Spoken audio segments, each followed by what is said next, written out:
नमस्कार दोस्तों, एसएससी ज्ञान में आप सभी का स्वागत है। आज हम इस वीडियो में रेलवे एनटीपीसी ग्रेजुएट लेवल का 2025 में जो एग्ज़ाम हुआ था उसके 13 जून की सेकंड शिफ्ट में पूछे गए जीके जीएस व साइंस के सभी प्रश्नों को इस वीडियो में पढ़ेंगे। तो जिन बच्चों का एनटीपीसी 10+2 का एग्ज़ाम लगा हुआ है, एक बार 2025 की ग्रेजुएट लेवल की सारी शिफ्टों का रिवीजन जरूर करें। इससे आप लोगों को आइडिया लग जाएगा कि एग्ज़ाम में किस टाइप के और कैसे प्रश्न पूछे जा सकते हैं।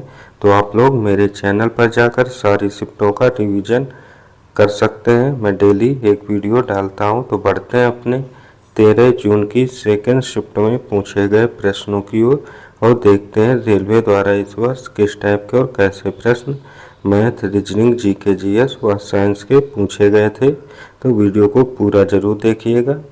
पहला प्रश्न है, जनवरी 2025 में किस भारतीय नेता की जयंती के अवसर पर राष्ट्रीय युवा दिवस मनाया गया? तो इसका राइट आंसर हो जाएगा स्वामी विवेकानंद जी के जयंती पर राष्ट्रीय युवा दिवस मनाया गया। तो ऑप्शन फर्स्ट इसका राइट आंसर होगा। अगला प्रश्न था, 1813 के चार्टर अधिनियम द्वारा किस प्रावधान को मंजूरी दी गई थी? तो इसका आंसर हो जाएगा पश्चिमी विज्ञानों की शुरुआत। तो ऑप्शन सेकंड इसका राइट आंसर हो जाएगा।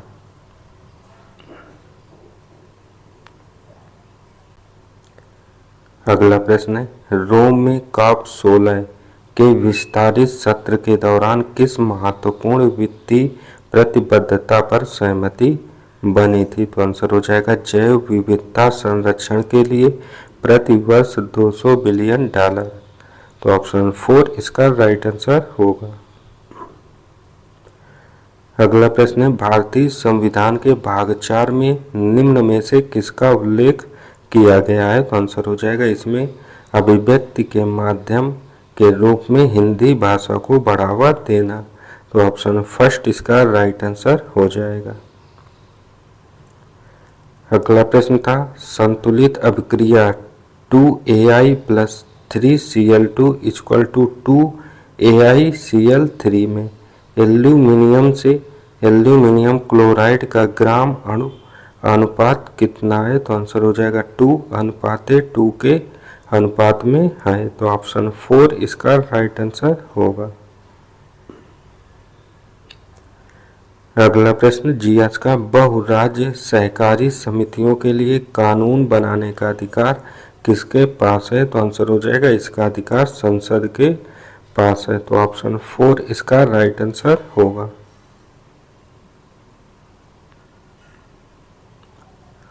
अगला प्रश्न कंप्यूटर से है और हर शिफ्ट में कंप्यूटर से इस वर्ष 4 से 5 प्रश्न जरूर पूछे गए। तो आप लोग कंप्यूटर के प्रश्नों को भी जरूर अच्छे से रिवीजन कर लें।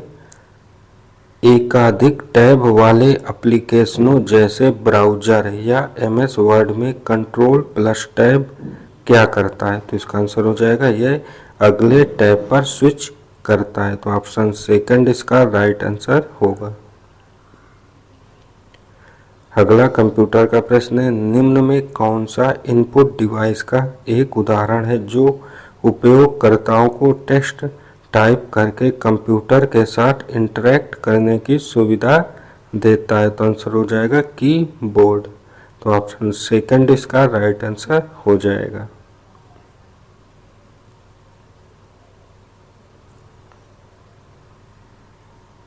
अगला प्रश्न है, भारत में लड़कियों के अधिकारों और कल्याण को बढ़ावा देने के लिए 24 जनवरी 2025 को कौन सा दिवस मनाया गया? तो आंसर हो जाएगा राष्ट्रीय बालिका दिवस मनाया गया है। तो ऑप्शन 4 इसका राइट आंसर होगा।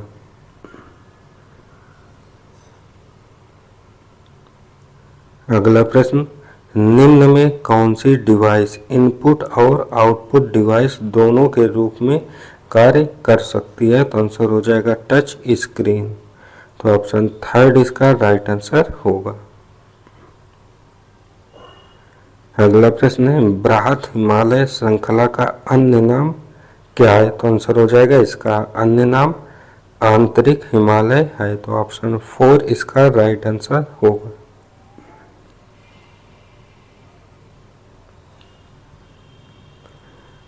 अगला प्रश्न है, भारत में कारपोरेट सामाजिक जिम्मेदारी पारदर्शिता बढ़ाने के लिए कंपनी अधिनियम संशोधन के तहत 2024 में कौन सा परिवर्तन किया गया? तो आंसर हो जाएगा स्वतंत्र ऑडिट के साथ अनिवार्य तिमाही CSR रिपोर्टिंग। तो ऑप्शन फर्स्ट इसका राइट आंसर हो जाएगा।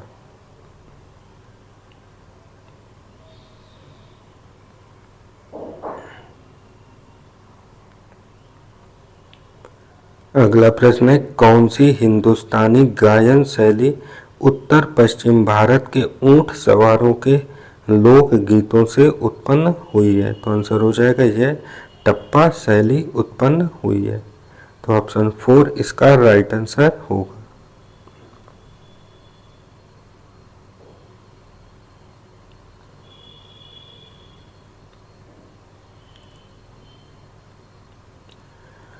अगला प्रश्न है, चंद्रयान 4 मिशन के लिए LVM-3 रॉकेट के कितने प्रक्षेपणों की योजना बनाई गई है? तो आंसर हो जाएगा 2 प्रक्षेपणों की योजना बनाई गई है। तो ऑप्शन 4 इसका राइट आंसर होगा।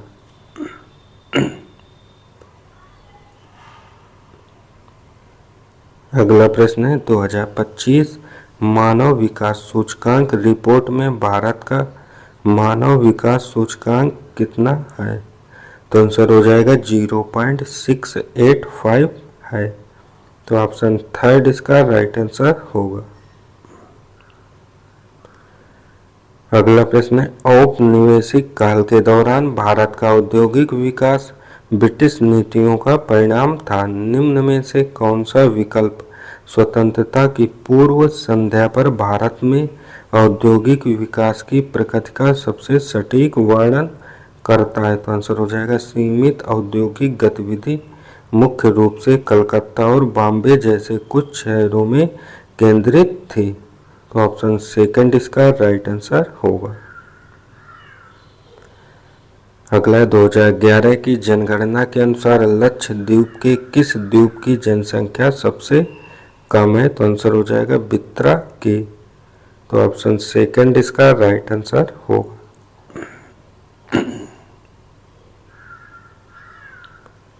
अगला प्रश्न, भारतीय संविधान की किस सूची के अंतर्गत सहकारी समितियों को वर्गीकृत किया गया है? तो आंसर हो जाएगा राज्य सूची के अंतर्गत।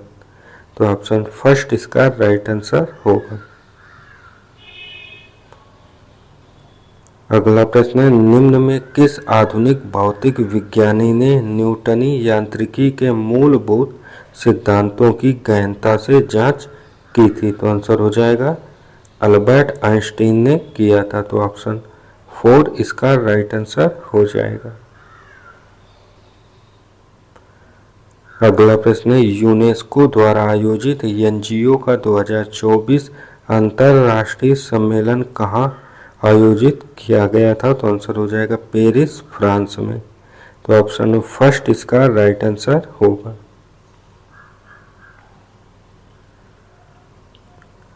अगला प्रश्न है, हैदराबाद के निजाम ने अपने शासन को किस रूप में पेश करने का प्रयास किया था? तो आंसर हो जाएगा दक्कन में एक मुस्लिम संप्रभुता के रूप में।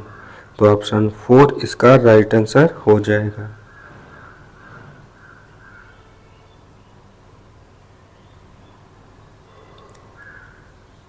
अगला प्रश्न है, इस्लामी शासकों के शासन काल में निम्न में कौन सी निजी इमारत हुआ करती थी? तो आंसर हो जाएगा दीवाने खास। तो ऑप्शन 4 इसका राइट आंसर हो जाएगा।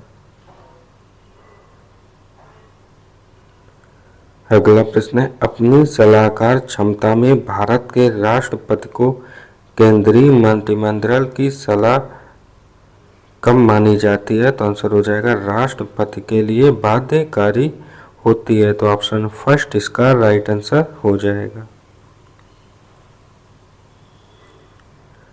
अगला है, निम्न में कौन सा सही मिलान नहीं है? तो आंसर हो जाएगा हीरा का आंदोलन पश्चिम बंगाल से संबंधित नहीं है। तो ऑप्शन 4 इसका सही मिलान नहीं है। अगला प्रश्न था, भारत के पर्यावरणीय अधिनियमों के तहत दंड और हरित मंजूरी लागू करने के लिए 2024 में किस प्राधिकरण को मजबूत किया गया? तो आंसर हो जाएगा केंद्रीय प्रदूषण नियंत्रण बोर्ड को मजबूत किया गया है। तो ऑप्शन 3 इसका राइट आंसर हो जाएगा।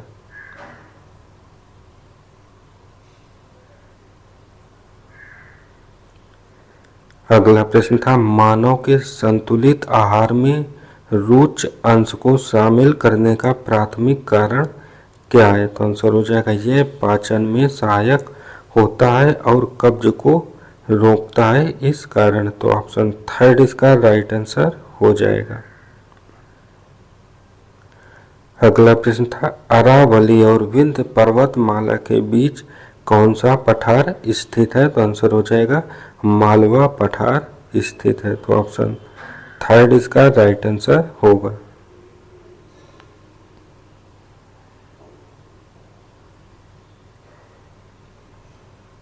अगला प्रश्न पूछा गया था, फरवरी 25 में कारपोरेट मामलों के मंत्रालय ने निजी कंपनियों के लिए अपनी प्रतिभूतियों को डीमैटेरियलाइज करने की समय सीमा बढ़ा दी। नई समय सीमा क्या है? तो आंसर हो जाएगा 20 जून 2025। तो ऑप्शन 2 इसका राइट आंसर हो जाएगा।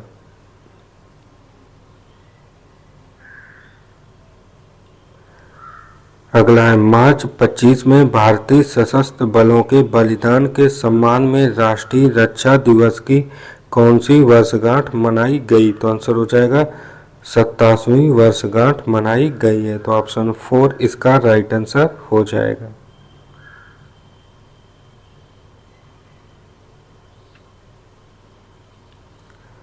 अगला प्रश्न है, भारत में औद्योगिक क्षेत्र के संबंध में निम्न कथनों में कौन से कथन सत्य हैं? तो पहला कथन है, राष्ट्रीय विनिर्माण नीति 2011 के अनुसार विनिर्माण क्षेत्र में सृजित प्रत्येक नौकरी संबंधित गतिविधियों में 2-3 अतिरिक्त नौकरियां सृजित करती है। तो पहला कथन सत्य है। दूसरा कथन है, उद्योग मौजूदा वस्तुओं के साथ साथ उसमें कार्यरत श्रमिकों के कौशल में भी महत्वपूर्ण योगदान करते हैं, इसलिए इस क्षेत्र को एक परिवर्तनकारी क्षेत्र भी माना जाता है। तो ऑप्शन 2 भी सत्य है।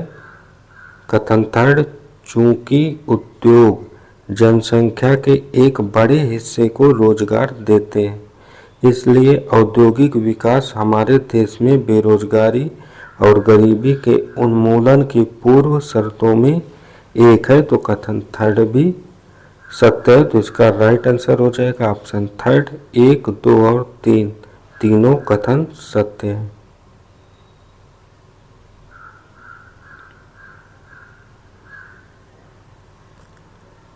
अगला प्रश्न, सिंधु घाटी सभ्यता की प्रसिद्ध नर्तकी की प्रतिमा बनाने के लिए किस पदार्थ का उपयोग किया गया था? तो आंसर हो जाएगा कांस्य का प्रयोग हुआ था। तो ऑप्शन 3 इसका राइट आंसर होगा। अगला प्रश्न है, किस राज्य में स्थानांतरित कृषि को झूम के नाम से जाना जाता है? तो आंसर हो जाएगा असम राज्य में। तो ऑप्शन 2 इसका राइट आंसर होगा। अगला है, भारत की जनगणना 2001 के अनुसार किस नगरीय क्षेत्र की पहचान मिलियन प्लस नगरीय समूह शहर के रूप में की गई है? तो आंसर हो जाएगा लखनऊ शहर की। तो ऑप्शन 3 इसका राइट आंसर होगा। अगला है, फरवरी 25 में भारत के किस राष्ट्रीय उद्यान में 5 चीते छोड़े गए हैं? तो आंसर होगा कूनो राष्ट्रीय उद्यान में। तो ऑप्शन 3 इसका राइट आंसर हो जाएगा। अगला, निम्न में कौन सा विकल्प भारत में मंत्रिपरिषद पर लागू सामूहिक कार्यकारी उत्तरदायित्व के सिद्धांत का सर्वोत्तम वर्णन करता है? तो आंसर हो जाएगा सभी मंत्री सरकारी निर्णयों के लिए पूर्ण उत्तरदायित्व साझा करते हैं। तो ऑप्शन थर्ड इसका राइट आंसर हो जाएगा। अगला, कृषि वानिकी की कल्पना कृषि भूमि पर वृक्षारोपण को बढ़ावा देने के लिए किस नीति की संस्तुत की गई थी? तो आंसर हो जाएगा राष्ट्रीय कृषि वानिकी नीति 2014 की गई। तो ऑप्शन 4 इसका राइट आंसर होगा। अगला प्रश्न है, मल्टी कोर प्रोसेसर वाले कंप्यूटर सिस्टम पर विचार करें। एक साथ कई स्वतंत्र कार्य निष्पादित करते समय समान ब्लॉक स्पीड वाले सिंगल कोर प्रोसेसर की तुलना में मल्टीपल कोर होने का प्राथमिक लाभ क्या है? तो आंसर हो जाएगा एक साथ कई अलग अलग प्रोसेस को हैंडल और निष्पादित करने की बेहतर क्षमता। तो ऑप्शन सेकंड इसका राइट आंसर हो जाएगा।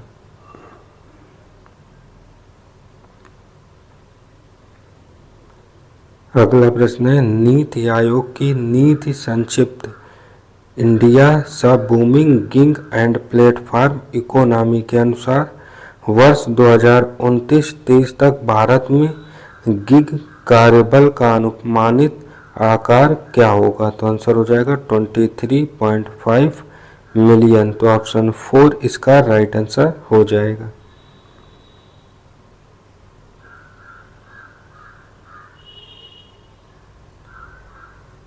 अगला, गुप्तों के बाद राष्ट्रकूटों का भारत के किस हिस्से पर प्रभुत्व रहा? तो आंसर हो जाएगा दक्कन के पठार पर। तो ऑप्शन थर्ड इसका राइट आंसर हो जाएगा। अगला था कंप्यूटर से, कंप्यूटर मेमोरी पदानुक्रम के संदर्भ में रजिस्टरों से द्वितीयक भंडारण की ओर जाते समय एक्सेस गति और प्रति मिनट लागत के संबंध में निम्न में से कौन सा कथन सामान्यतः सत्य है? तो आंसर हो जाएगा एक्सेस की गति कम हो जाती है और प्रति बिट लागत कम हो जाती है। तो ऑप्शन सेकंड इसका राइट आंसर होगा।